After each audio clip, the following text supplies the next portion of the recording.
안녕하십니까. 오늘도 은혜가 충만한 하루 되시길 소망합니다. 오늘부터 하박국을 함께 보게 됩니다. 하박국은 선지자입니다.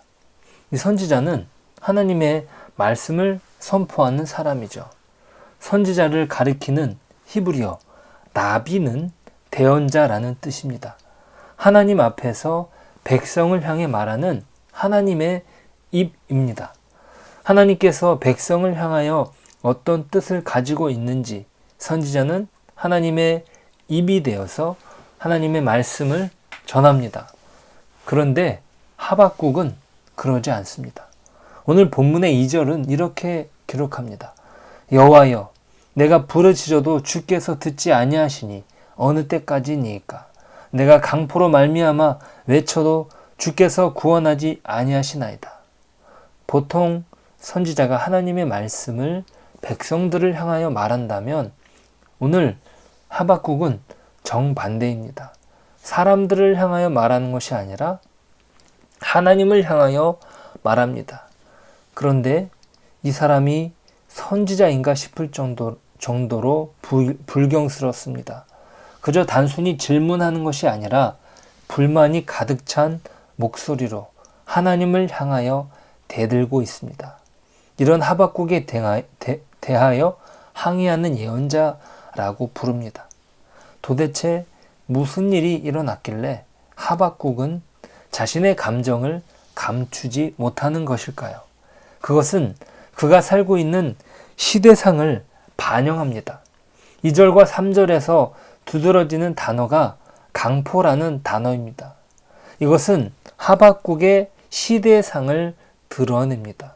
강포라고 번역된 히브리어 하마스라는 단어의 용례를 살펴보면 창세기 6장 11절과 13절에서 발견할 수 있습니다. 6장 11절은 이렇게 기록됩니다.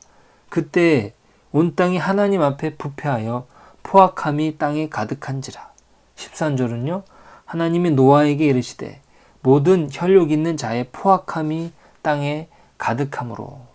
하나님께서 세상을 물로 심판하셨던 포악함의 근거가 바로 강포함입니다. 강포는요, 폭력을 말합니다. 하박국의 시대는 노아 시대의 완악함을 방불케 합니다. 폭력이 난무하여 자신의 욕심을 채우려고 다른 사람들은 안중에도 없습니다. 하박국 당대의 왕이었던 여호야김은 하나님의 말씀을 서슴지 않고 불살랐습니다. 종교적으로는 거짓 선지자들이 난무합니다. 거짓된 평화를 남발하죠. 국제적으로 바벨론의 침략을 앞두고 전쟁이 임박했지만 그들은 평화만 말하고 있습니다. 그야말로 정의가 사라진 시대에 정의로운 하나님을 찾기가 너무나 힘든 현실을 하박국이 살고 있습니다. 세상은 폭력이 가득하고 약자는 고통으로 신음하며 하나님은 침묵하십니다. 하박국의 질문의 발생은 그가 처해 있는 현실 속에서 비롯되었습니다. 하나님을 말하지만 변하지 않는 현실이 그를 답답하게 만들었던 것이죠. 하박국만 그랬던 것입니까? 아닙니다. 시편에서도 이런 기도가 등장합니다. 시편 22편 1절입니다. 내 하나님이여, 내 하나님이여, 어찌 나를 버리셨나이까? 어찌 나를 멀리하여 돕지 아니하시오며 내 신음소리를 듣지 아니하시나이까? 하나님께 의문을 던지는 지점이 바로 여기에 있습니다. 그때는 바로 고난의 때입니다. 우리에게 고난이 없다면 의문도 없을 것입니다. 하나님의 말씀을 받은 선지자에게도 의문이 터져 나오는데 우리라고 예외가 되겠습니까? 우리는 끊임없이 우리를 넘어뜨리려는 고난 앞에 속수무책으로 당합니다. 하나님의 선하심을 확신하지만 가슴이 미어지는 아픔 가운데 있을 때 그동안 믿었던 것에 대하여 회의가 드는 것은 어쩔 수 없습니다. 단지 하박국이 믿음이 연약하여 그랬다고 말할 수 있을까요? 시편의 기자들도 믿음이 약해서 그랬다라고 할 수 있습니까? 아닙니다. 그들에게 닥친 고난과 역경의 크기가 너무나 컸기 때문이죠. 고난이라는 아픈 현실은 하나님 앞에서 우리를 무참히 흔들 때가 많습니다. 그렇지 않은 척 하는 것으로 충분하지 않습니다. 속 깊은 곳에서 터져 나오는 의문은 우리를 흔듭니다. 그렇다면 모든 의심이 정당한 것인가 질문해 볼 수 있습니다.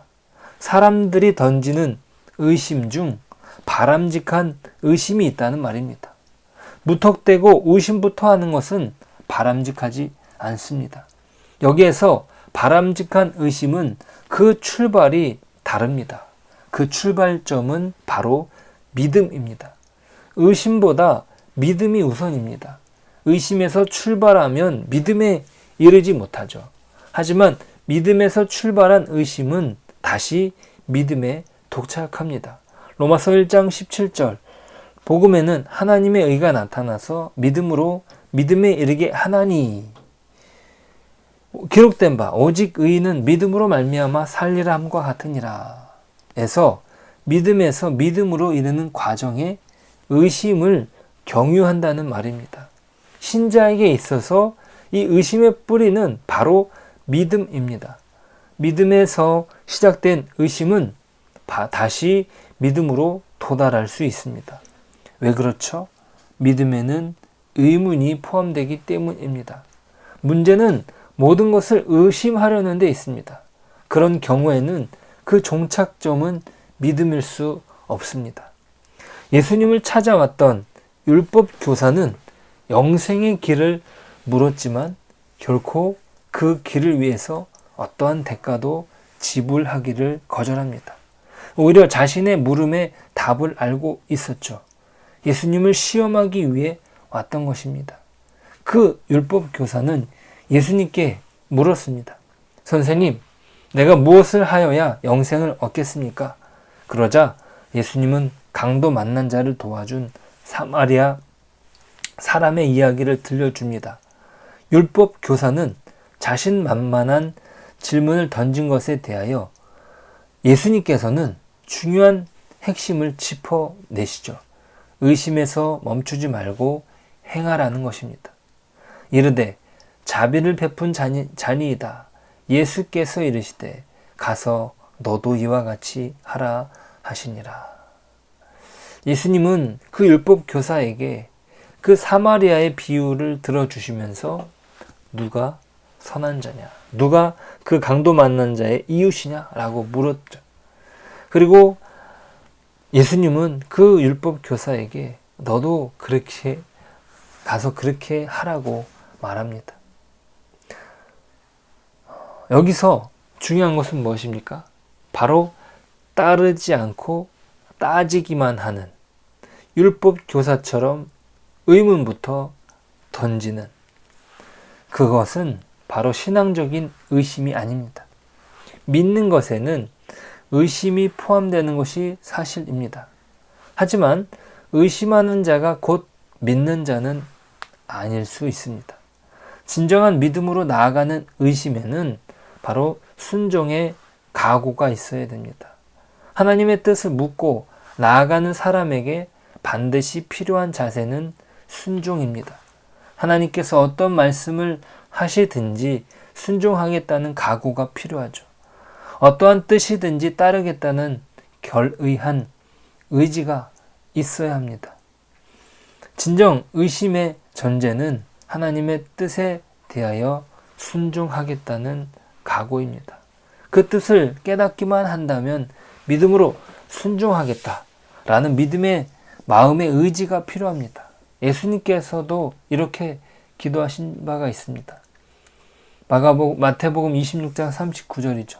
조금 나아가서 얼굴을 땅에 대시고 엎드려 기도하여 이르시되 내 아버지여 만일 할만하시거든 이 잔을 내게서 지나가게 하옵소서.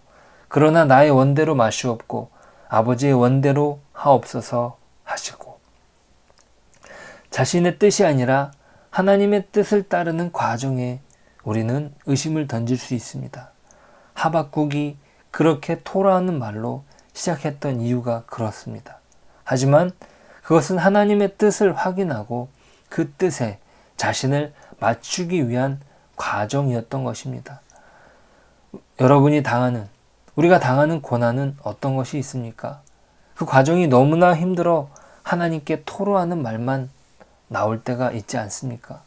그 과정 속에 하나님에 대한 의심이 우리의 삶에 깊숙이 파고들기도 합니다.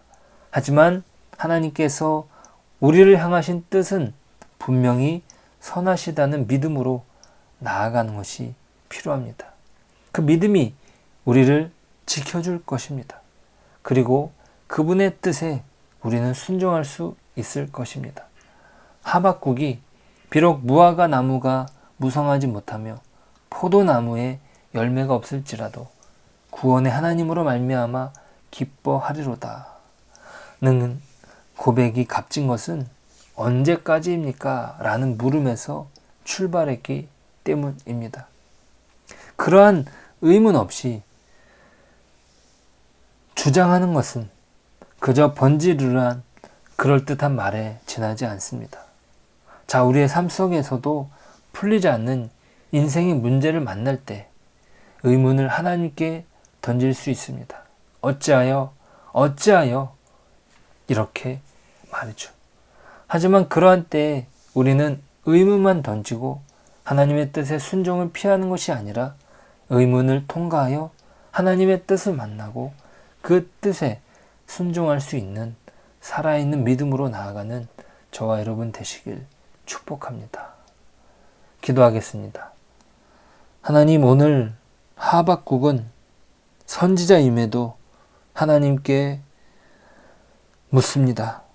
사람들에게 하나님의 뜻을 전하는 것 이전에 먼저 하나님께 묻는 것으로 시작합니다.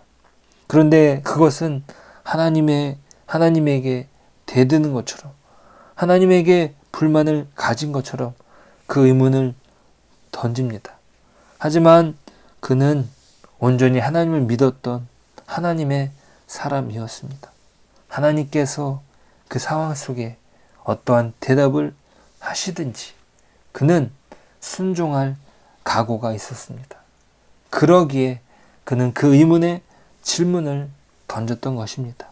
하나님, 우리가 어떠한 상황 가운데 있든지 그 상황 속에서 우리가 아프고 또 의문이 드는 상황이라 할지라도 우리가 온전히 하나님을 의지하고 또 신뢰하는 가운데 하나님의 뜻이 무엇이든지 또 순종하는 그 각오 안에서 또 우리가 질문하고 또 우리가 의문을 던질 수 있도록 또 그 가운데 믿음으로 나아갈 수 있도록 우리의 삶을 지켜주시고 오늘 하루를 붙들어 주옵소서. 예수님의 이름으로 기도드립니다. 아멘.